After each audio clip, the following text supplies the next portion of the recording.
और जाते समय आप सब लोगों को यहाँ पर छोड़ के इतनी प्यारी तरह से इन्होंने अपने हृदय से निकले हुए शब्द कहे, जिसे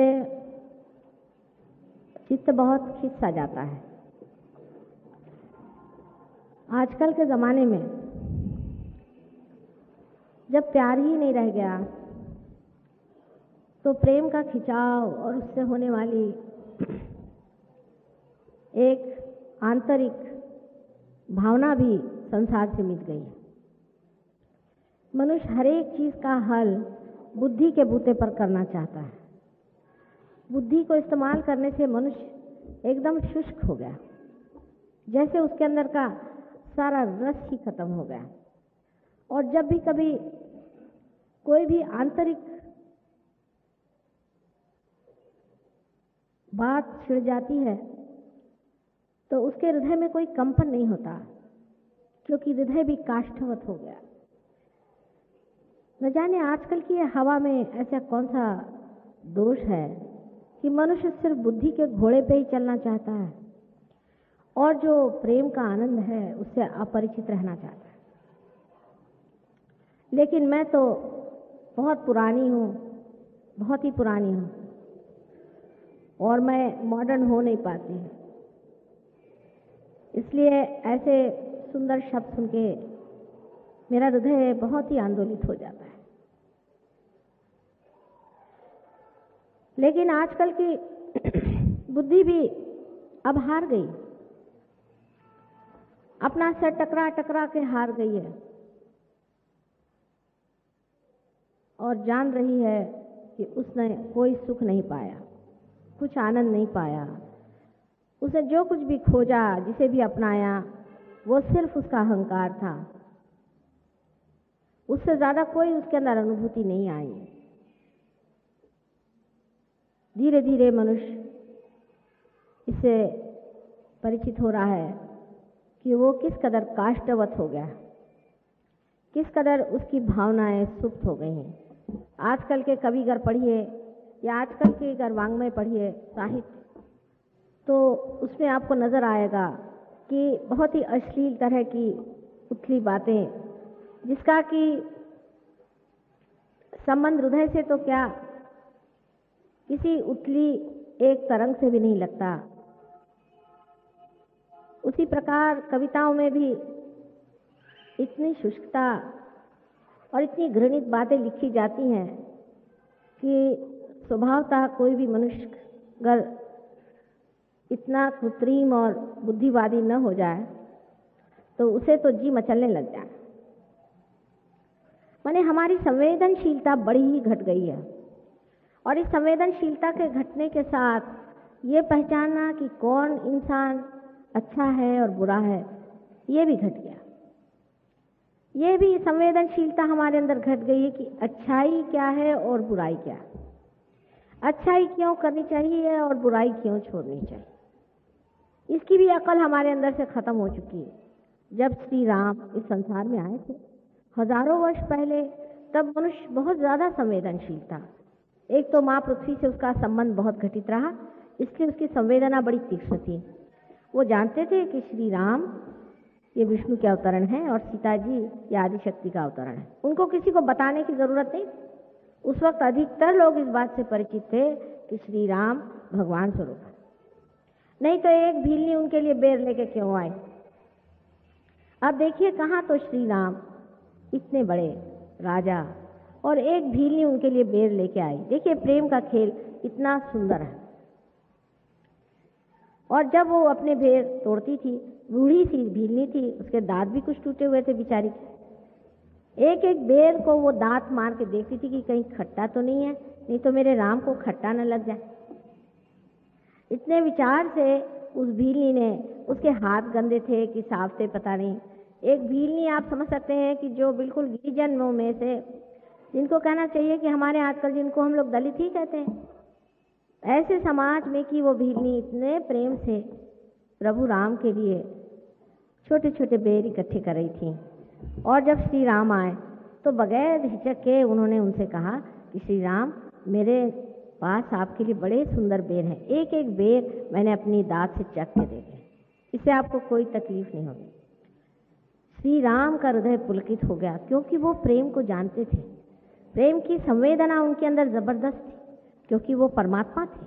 परमात्मा स्वयं प्रेम है, इसलिए वो प्रेम को जानते हैं, प्रेम के भूखे हैं और प्रेम ही को पहचानते हैं। अगर आपको परमात्मा को बांधना है तो आप प्रेम करिए। अगर आप प्रेम नहीं कर सकते तो आप परमात्मा को नहीं बांध सकते। सिर्फ प्रेम से ही आप परमात्मा को बांध सकते हैं।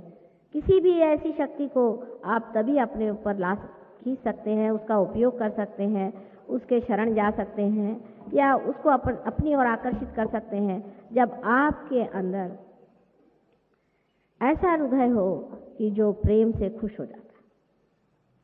श्री राम ने वो बेर चढ़ाक से एकदम दौड़ के, अरे तुम इतने बेर इकट्ठे कर लाई, चलो चलो सब मुझे दे दो, और लेकर खाना शुरू कर दिया। और खूब खुशी से खा के कहते हैं कि वाह, मैंने तो ऐसे कभी बेर नहीं खाए, ऐसे बेर तो मैंने जीवन में कभी नहीं खाए, ऐसे सुंदर बेर मैंने कभी खाए नहीं, ये तुम कहाँ से इकट्ठे करके लाई, अच्छा बताओ। तो लक्ष्मण जी को बड़ा गुस्सा आ रहा था कि क्या बदतमीजी है कि सब बेर एक एक झूठे करके लाई हैं और इन्होंने श्री राम को दे दिया।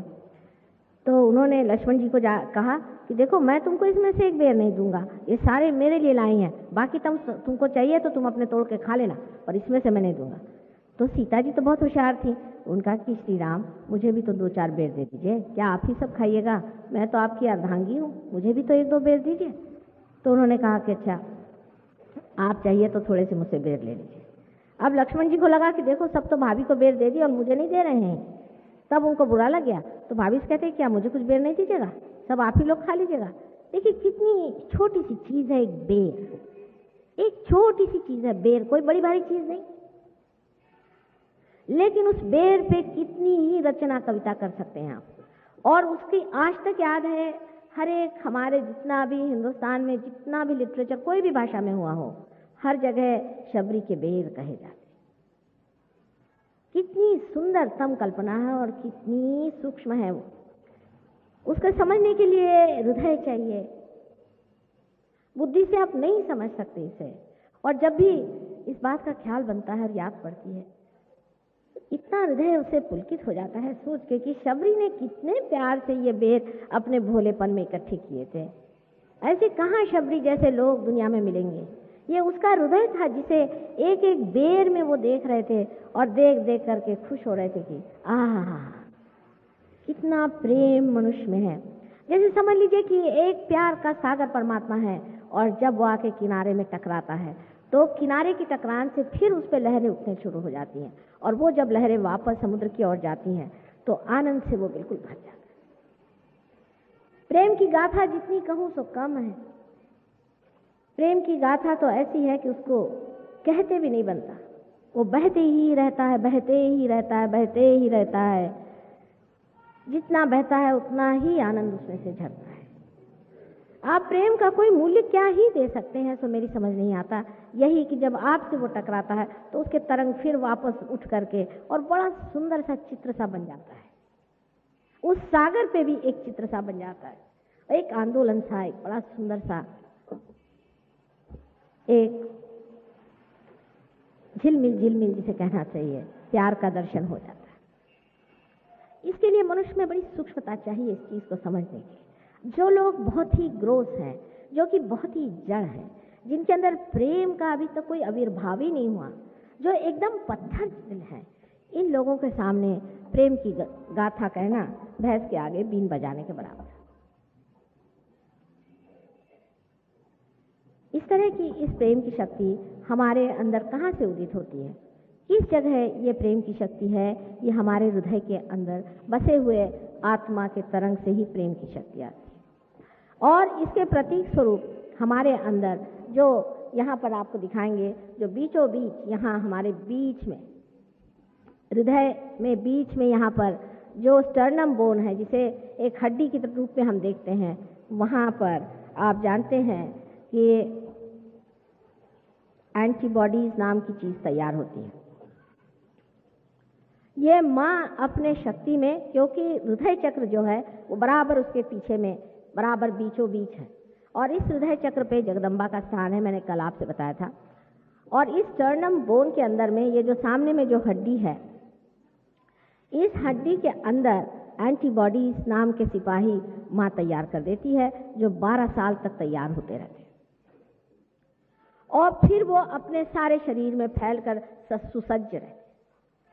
कभी भी किसी तरह का भी अटैक जब शरीर पर आता है, कोई भी तरह का, चाहे वो उसके माइंड से आए, चाहे माने उसके मन से आए, चाहे उसके शरीर से आए, चाहे उसके अहंकार से आए, सारे अटैक से ये एंटीबॉडीज जो होती हैं, ये माँ के बनाए हुए सिपाही उससे लड़ते रहते हैं।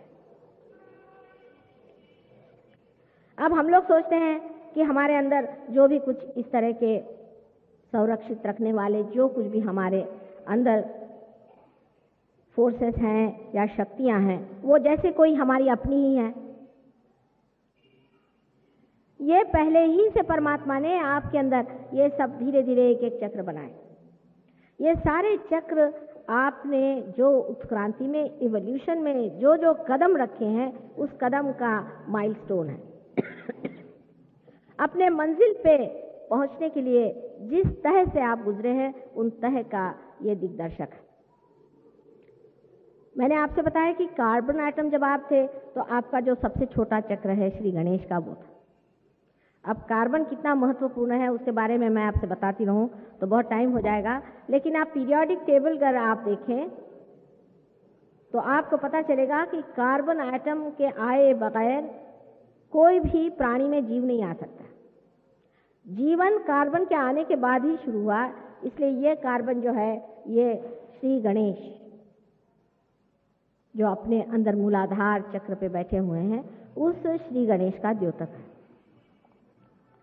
जिस प्रकार कार्बन में भी 4 वैलेंसीज होती हैं, उसी प्रकार श्री गणेश के भी 4 हाथ हैं और ये चारों हाथ हमारे अंदर शक्ति के द्योतक हैं। जब हमारे अंदर मूलाधार चक्र जागृत हो जाता है तो हमारे अंदर ये चारों शक्तियां जागृत हो जाती हैं। इसी प्रकार अब हम हृदय चक्र की बात कर रहे थे कि हृदय चक्र जब इंसान का खराब हो जाता है या हृदय पे जब आघात होने लग जाते हैं तो आदमी में असुरक्षित भावनाएं आ जाती हैं, इनसिक्योरिटीज आ जाती हैं, जिससे भय, आशंका आदि चीज़ें, डरना किसी चीज़ से, एकदम पता नहीं, रात में बैठे बैठे औरतों में ज़्यादातर होता है कि उनको हमेशा आशंका लगी रहती कि कोई हमें परेशान तो नहीं कर देगा, कोई हमें मार तो नहीं डालेगा। किसी को कुछ दिखाई देता है, कोई कहता मुझे यहाँ पर एक आदमी दिखाई दिया, कहीं कुछ हो गया। इसी से हिस्टेरिया आदि जो बीमारियां हैं, डरने की जो बीमारियां हैं, वो सब होती हैं। इसको सुरक्षित रखने के लिए हमारा जो हृदय का सेंटर में जो हृदय का चक्र है, उसे जागरूक रखना पड़ता। कल मैंने आपसे बताया था कि इसको जागरूक करने के लिए आपको जगदम्बा का ध्यान करना चाहिए। वो किस प्रकार करना चाहिए आदि सब कुछ आप सहयोग में सीख सकते हैं। असल में सहयोग में पार होने के बाद भी आपको सीखना पड़ता है कि ये चक्र क्या है, उसको जागरूक कैसे रखना चाहिए, कुंडलिनी को कैसे चढ़ाना चाहिए, किस तरह से ठीक रखना चाहिए। एक छोटी सी चीज़ अगर आपको मैं मोटर भी प्रेजेंट कर दूं और अगर ये नहीं आप सीख लें कि मोटर कैसी चलानी, तो मोटर खड़ी रह जाएगी। उसी प्रकार सहयोग में इसका बहुत सीखना होता है। मेरे लेक्चर में मैं आपको कहाँ तक बता सकती हूँ, लेकिन अधिकतर सहयोग में आए हुए लोग इस हॉल में इसी प्रकार हमेशा लोग आते हैं, लेकिन उनमें से कितने लोग सहयोगी हो गए, इसी पे मुझे आश्चर्य होता है। अभी उदाहरण के लिए आज ही एक माँ, एक बेटी और उसकी बेटी, इस प्रकार 3 जनरेशन मेरे पास है। ये लोग 1970 में मेरे हाथों से पार हुए थे। उसके बाद इनकी तबीयत बड़ी खराब गई 4 साल बाद, तो एक सहयोगी के पास गए कि साहब हमारी बड़ी तबीयत खराब गई, ये हुआ वो हुआ, क्या करें। बेचारे सहयोगी मेहनत करने के पीछे में उनके यहाँ गए, उनको देखा, उनसे कहा कि देखिए आप बिल्कुल सहयोग नहीं कर रहे हैं, आपकी कुंडलिनी यहाँ फंसी हुई है, अगर आप अपनी कुंडलिनी ठीक से जागरूक कर लें, ठीक कर लें, तो आपको कोई तकलीफ नहीं होगी। बिल्कुल आसान चीज़ है, मैं आपको करके दिखाता हूँ। उन्होंने उनकी कुंडलिनी फिर से जागरूक कर दी। उनसे कहा कि अब देखिए इस पर जमी है, इस पर थोड़ा सा काम करना पड़ेगा आपको, ज़्यादा नहीं, ज़रा ध्यान दें, अपनी जोत जला रखें। लेकिन वो फिर से वही ये रे माझा मागला जैसे मराठी में कहते हैं, उन्होंने बिल्कुल इस और ध्यान नहीं दिया। उसके बाद उनको एक गुरुजी मिल गए बीचों बीच, तो उन्होंने उनसे बताया कि हाँ मैं तुमको एक मंत्र देता हूँ, जंतर मंत्र देता हूँ। उनका अच्छा ठीक है। एक काला साधारण धागा बिल्कुल साधारण धागा, उसको पता नहीं क्या इन्होंने करके और इन्होंने सबके गले में दे दिया, सबका 100-100 रुपया लिया जंतर मंतर का। वो धागे का दाम अगर जोड़ने चाहिए तो 2 पैसा भी नहीं होगा। अब सब लोग गले में पहन करके बिल्कुल उनके ऊपर मर गए। अब वो महाराज साहब जो है उनके बड़े ऐसे शिष्य और उनको कहने लगे कि ये जो उदी है ये हम साईनाथ की उदी लाए हैं, ये अपने घर में रखिए। अब वो उदी लेकर के गई, अपने घर में उदी लगाने लगे। आज अब साईनाथ तो यहाँ है नहीं, बताएं कि ये किसकी उदी है, कौन से स्मशान घाट से उठा के लाए हो और इसमें तुम्हारा कौन सा हेतु है। तो कह लगे कि वो उदी ऐसे ऊपर से नीचे नीचे गिरती थी तो हम बड़े उससे इम्प्रेस्ड हो गए। मैंने कहा ये तो सारी भूत विद्या है। बहरहाल जो भी हो वो उसी में बहते गए। आज वो पहुंची देवी जी तो उनकी माता जी जो थी वो तो चल नहीं पा रही थी, उनका सारा बदन यूं यूं हिल रहा था मेरे सामने। उनकी जो लड़की थी उसकी एक टांग टूट गई क्योंकि यहाँ पर उसके पता नहीं क्या हो गया, एक्सीडेंट हो गया और उसका एकदम ऑसिफिकेशन हो गया। तो उसके बाद डॉक्टर ने इधर से काट दिया, उनकी टांग आधी छोटी हो। लड़की उनकी जो लड़की थी उसको किडनी की ट्रबल हो गई और अब उसको डायलिसिस पे रखा हुआ है। उसको भी जाकर बेचारे एक सहयोगी ने बचाया, उससे वो बच गई और उसकी हालत अब पहले से ठीक है, हॉस्पिटल से निकल आई। उस वक्त उस सहयोगी ने उनको समझाया कि देखिए ये सब साधुओं के चक्कर में मत घूमिए। लेकिन वो उनसे रुपया भी लेते थे, पैसा भी लेते थे और ये भी करते थे। तो उन्होंने कहा कि नहीं नहीं, वो तो हमसे बड़े अच्छे हैं, बड़ी मीठी बातें करते हैं, हमसे कभी नहीं कहते कि आप ये नहीं करो। हम शराब भी पिए, कहते पियो कोई हर्जा नहीं, कुछ भी काम करो हर्जा नहीं है, बस पर्स मुझे दे दो, पीछे में ये है, आपको जो भी काम करना हो करते रहो। माता जी तो कहती है ना कि ऐसा नहीं करो वैसा नहीं करो, लेकिन ये तो कभी किसी चीज को मना नहीं करते। ये तो कुछ नहीं, अगर आप उनसे कोई भी बात करो वो आपको कहते ठीक है। ऐसे ऐसे गुरु लोग हैं कि आप स्मगलिंग करते, अच्छा कर ले भाई, तुमको मैं स्मगलिंग का तरीका बताता हूँ, लेकिन उसमें से इतना रुपया तुम मुझे दे दो। अब इस तरह के महामूर्ख लोग जो कि इनको परमात्मा का काम समझते हैं, ऐसे लोगों को किस तरह से नुकसान होता है वो देखिए। अब वो जो लड़की थी उसका भी डायलिसिस हो गया, उसकी भी हालत खराब। मैं तो तीनों को देख कर मेरे आंसू भर आए। मैंने कहा हे राम, इनका ये क्या। मैंने कहा अच्छा अब आप जाइए, माफ करिए, मैं तो समझ गई, सब चीज उनके ऊपर दिखाई दे रही थी, मैं क्या कहूँ उनसे। मुझे तो किसी ने कभी कोई बात बताई नहीं थी, ना शिकायत की थी, पर मैं समझ गई कि ये बात क्या है। तो मैंने कहा कि भाई तुम तो 1970 में हमसे पार हुई थी, उसके बाद वो जो दीप तुम्हारे अंदर जला था, जो तुम्हारे अंदर जो अनुभव आया था, उसका तुमने क्या किया ये। और उस वक्त के जो बीमार थे, जिनको ल्यूकेमिया था और कैंसर था, वो आज कहाँ से कहाँ पहुंच गए, और तुम बेवकूफ जो कि इतनी अच्छी थी आज कहाँ से कहाँ चली। ये सब क्यों किया। तो भी वो काला धागा लेकर के आए थे गले में गधे जैसे। वो काला धागा नहीं छूट सकता था उनका, वो गले में पहने हुए थे। इतनी पकड़ होती है इन लोगों की। मैंने कहा भी पहले आप इस काले धागों को फेंकिए। बड़ी मुश्किल से माना उन्होंने कि इस काले धागे को हम गले से उतारेंगे, बताइए। फिर सब बातें सामने आई कि वो आदमी कितना रुपया लेता है, उनके लड़के को कितना लूटा, ये हुआ वो हुआ। उससे पहले वो बताने के लिए भी तैयार नहीं थी उस काले धागे के बूते पर। यानी मनुष्य इतना कमजोर है कि एक धागा तक उसे बांध सकता है। उसकी यही बुद्धि है क्या। मैं कहती हूँ इतनी आप लोग अपनी बुद्धि की कमाल समझते हैं, आपके पास इतनी भी क्या बुद्धि नहीं कि समझ लें कि ये आदमी को हम देख रहे हैं कि इसका चरित्र अच्छा नहीं है, ये हमसे रुपया लूट रहा है, हमें परेशान कर रहा है, हमें इससे कोई भी लाभ नहीं, तो भी उसी के चरणों में तुम आप क्यों जाते हैं। और उनका भी हृदय चक्र ऐसा धकता कैसे करा। बहरहाल तुम तो जानते हो कि माँ जो है वो क्षमाशील है, मतलब क्षमा हमारा स्वभाव है, हम उसको कुछ किसी तरह से जीत नहीं पाते। मैंने ऐसा है कि जब ऐसी हालत में किसी देखा तो फिर थोड़ा सा तो जरूर कहा, लेकिन फिर उसके बाद फिर दिल लगा लिया, क्योंकि तकलीफ भी तो देखी नहीं जाती ना। बेवकूफ है तो क्या, बच्चे तो अपने ही हैं, उनकी तकलीफ भी नहीं देखी जाती। और मैंने उन्हें फिर से अपने दिल से लगा लिया। लेकिन क्यों मुझे परेशान करते हो, क्यों नहीं अपना जरा ख्याल करते, क्यों नहीं इसमें रचते हो। ये सब तुम्हारे लिए मुफ्त है, इसको पाओ, इसमें रचना चाहिए, इसको संभालो। एक माँ हर समय अगर आपकी रखवाली भी करते रहे और आप हर समय जाएं और आ बैल मुझको मार, नहीं तो किसी कुएं में कूद, नहीं तो कोई आग में कूद, इसकी क्या जरूरत है। यह शैतानों के काम है। समझना चाहिए कि जो आदमी भगवान के नाम पे आपसे पैसा लेता है वो शैतान है, शैतान। उसके पास बिल्कुल नहीं जाना चाहिए। आपको मैं समझा समझा के हार गई। इस बम्बई शहर में कितने वर्षों से मैं यही बात कहती आई हूँ, पर अब भी मैं देखती हूँ कि आधा बम्बई शहर न किसी आदमी के पीछे में लगा हुआ है। हर 7वें घर में एक गुरु का फोटो आपको मिल जाएगा। इतने हो गए हैं कि मच्छरों जैसे, और सबको ये मच्छर काटते रहते हैं और लोगों को अच्छा लगता है मच्छरों का काटना। उसमें एक ही बस बात है कि वो आपसे कहते हैं अच्छा आप मुझे पैसा दीजिए। कितनी बड़ी सूक्ष्म अहंकार पे चोट है, इसे आप देख लीजिए कि आप हमें पैसा दीजिए और हम आपके गुरु हो जाएंगे। साफ साफ नहीं कहते हो, गोल घुमा कहते, लेकिन आपको अच्छा लगता है कि ये हमसे रुपया ले रहे हैं, हम गुरु को खरीद रहे हैं। गुरु रख लेते हैं लोग। अभी हम एक गांव गए थे, वहां के देशमुख साहब खूब शराब पीते हैं। उनकी बीवी मेरे पास आई, मुझसे कहने लगे माँ इनकी शराब छुड़ा दो। मैंने देखा कि इनका चक्कर ठीक नहीं। कहने लगे कि नहीं हम तो बहुत धार्मिक है, हमने गुरु रखे हुए। मैंने कहा अच्छा, जैसे पहले लोग बाई लोग रख लेते थे या कोई ब्राह्मण लोग रख लेते थे, आजकल गुरु लोग रख लेते, और वो गुरु लोग को अपना पैसा सप्लाई होते रहता है। और गुरु साहब कहते हैं कि ठीक है भाई, तुम्हारी औरतों को मैं संभालता हूँ। ये औरतें जाकर के, वो गुरु यंग आदमी हैं, उनके नहलाते हैं, दुलाती हैं, ये करती हैं, वो करती हैं।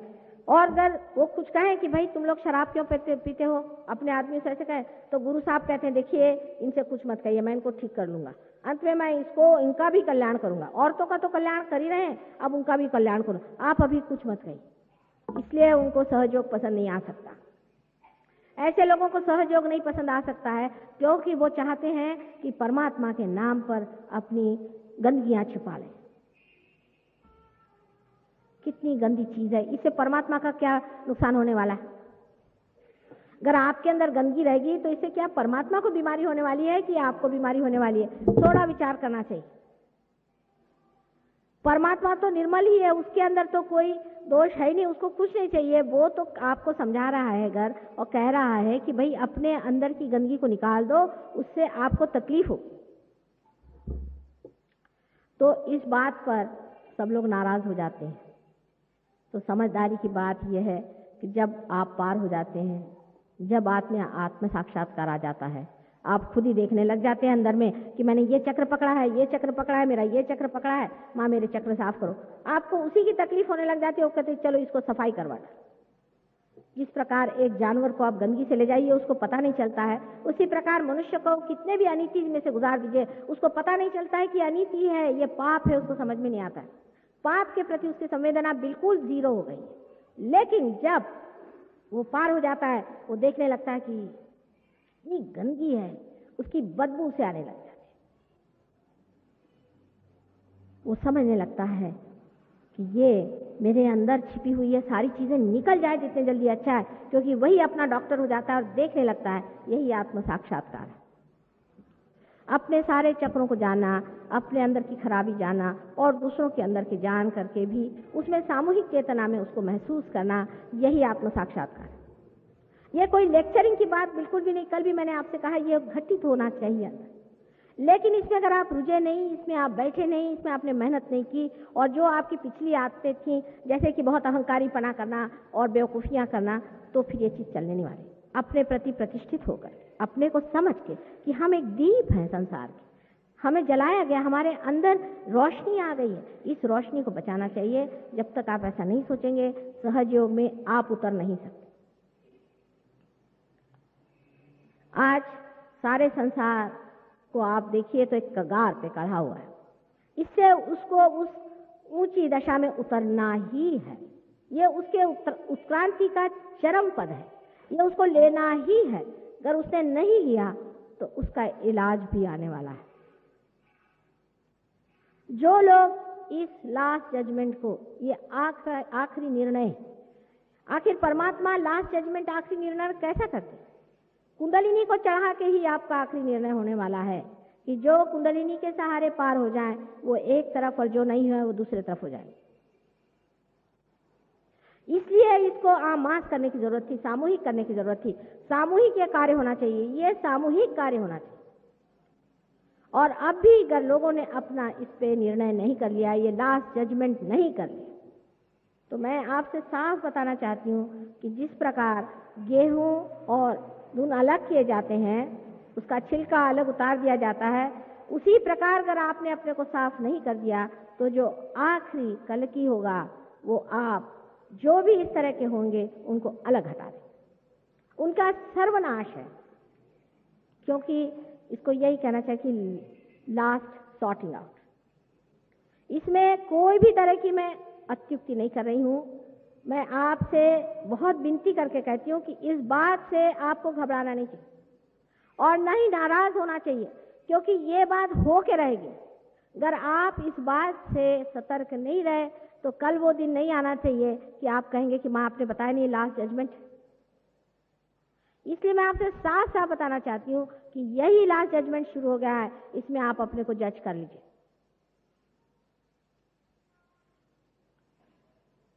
अब हमारे जो चक्रों में से जो आज्ञा चक्र है उसके बारे में मैं आपसे बताऊंगी, जो बहुत ही महत्वपूर्ण है। आज्ञा चक्र जो है ये हमारे मस्तिष्क के अंदर, ब्रेन के अंदर में पीनियल बॉडी और पिट्यूटरी नाम की जो संस्थाएं उसके बराबर बीचों बीच है, और वहां पर रह करके अति सूक्ष्म ये सेंटर है। वो अपने अंदर की ईगो और सुपर ईगो जो कल आपसे मैंने बताया था वो दोनों संस्थाओं को चालित रखता है। यह आज्ञा चक्र जहां मैंने सिंदूर लगाया, इस चक्र की एक खिड़की बाहर की ओर है और एक इस ओर है, इसलिए इसको द्विदल कहते हैं। इस चक्र के पीछे की तरफ जो खिड़की है उससे हमारा सुपर ईगो माने हमारा मन संचालित रहता है, और जो सामने की खिड़की है उससे हमारा अहंकार संचालित रहता है। अब इसीलिए कहा गया है कि किसी के सामने माथा झुकाने की जरूरत नहीं। मैं सबसे आपसे भी कहती हूँ कि आप भी मेरे पैर क्यों छूते हैं? जब तक मैंने आपको कुछ दिया नहीं, क्या जरूरत है आप मेरे पैर छूइए? मतलब इसलिए मैं कहती हूँ कि अगर मैंने कह दिया छू लीजिए तो आप सारी दुनिया के छूना शुरू कर देंगे। किसी के भी आगे मत्था झुकाना गलत चीज है। ये परमात्मा ने बनाई हुई पेशानी, सिवाय उस आदमी के जो कि स्वयं साक्षात परमात्मा से प्रेरित है, जिसने आपको कुछ विशेष अनुभव दिया है, उसी के सामने सर झुकाना चाहिए। लेकिन हम लोगों की ऐसी प्रथा हो गई कि हर जगह जाके हम सर झुकाते रहते हैं। इसलिए ये जो पेशानी है, जहां ये आज्ञा चक्र है, इसमें दोष आ जाता है। आज्ञा चक्र का दोष जो है पीछे में आता है। जब आप पेशानी किसी के आगे झुकाते हैं तो इसका दोष पीछे में आता है, और आगे का दोष जो है वो अति विचार करने से आता है। कोई आदमी अगर हर समय सोचता रहे तो उसमें ये दोष आ जाता है, या जो अहंकारी मनुष्य होता है उसका भी दोष इस चक्र पे आ जाता है। अब इस चक्र के जो द्विदल है, माने समझ लीजिए दो हाथ है, उसमें से जो बीचों बीच जो इसका तत्व है वो तत्व एकादश रुद्र कहलाया जाता है। माने उसमें 11 शक्तियां हैं, जो हमारे माथे पे यहाँ 11 चक्र है। बहुत महत्वपूर्ण 11 चक्र है। इसी एकादश रुद्र से ही कल की बनेगा, इसी से सर्वनाश होने वाला है, इसलिए इसको बचाना बहुत जरूरी है। और इसके जो तत्व स्वरूप संसार में सबसे बड़े अवतरण हुए हैं वो हैं जीसस क्राइस्ट। ये श्री गणेश, एक तरफ से इनका हाथ समझ लीजिए श्री गणेश का है, एक अंग इनका श्री गणेश का है जो कि लेफ्ट साइड है, और राइट साइड जो है वो कार्तिकेय स्वामी, आप जिनको जानते हैं। कार्तिकेय स्वामी के बारे में आपने सुना होगा, और जिनको दक्षिण में बहुत लोग मानते हैं उनको मुर्गन कहते हैं। इस प्रकार इनके 2 अंग हैं, और इन 2 अंगों को मिला करके ही जीसस क्राइस्ट इस संसार में आए। और उनका जो क्रॉस है वो भी स्वस्तिक का ही रूप है। लेकिन जीसस क्राइस्ट के जीवन का सबसे बड़ा जो उद्देश्य या उसकी महिमा है या उसका जो संदेश है वो क्रॉस नहीं है, क्योंकि जीसस क्राइस्ट ये कृष्ण के लड़के हैं। महाविष्णु के बारे में आप जरूर पढ़ें, जो मैं बात कर रही हूँ एक भी बात झूठ नहीं। और उनकी जो माँ मेरी थी वो राधा जी हैं।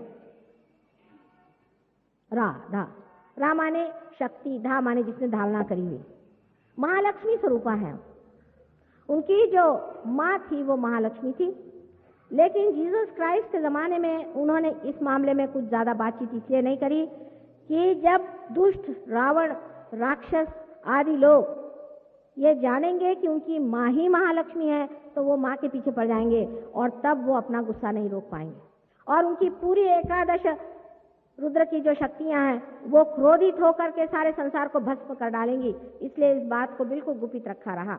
लेकिन तो भी ईसाई धर्म के जो पहले कैथोलिक लोग हैं वो बहुत दिनों तक अभी भी मानते हैं कि उनकी माँ जो है वो दैवी शक्ति थी। लेकिन वही होली घोस्ट है, इसे वो नहीं मान सकते और उनको समझ में नहीं आता है कि होली घोस्ट चीज क्या है, क्योंकि उनमें भी आत्म साक्षात्कारी लोग बहुत कम हुए और जो भी ईसाई धर्म में आत्म साक्षात्कारी हुए उनको मार डाला, उनको फांसी चढ़ा दिया या उनको बिल्कुल ही चर्च से निकाल डाला। जैसे हमारे यहाँ हिंदू धर्म में भी जो कोई बड़ा भारी साधु संत हुआ, ज्ञानेश्वर हुआ, तुकाराम हुआ, आज तक कोई हुआ ही नहीं जिसके पीछे सारी दुनिया ने लगाई हुई समाज में लगा। इसी प्रकार ईसा मसीह के पीछे भी बहुत लोगों ने आप जानते हैं किस तरह से उनकी हालत खराब की और उनको किस तरह से क्रॉस पर चढ़ाया। ये चढ़ाना लिखा हुआ था, सूली पर चढ़ना उनका एक नाटक था और ये नाटक करना पहले से लिखा था, क्योंकि कृष्ण ने अपने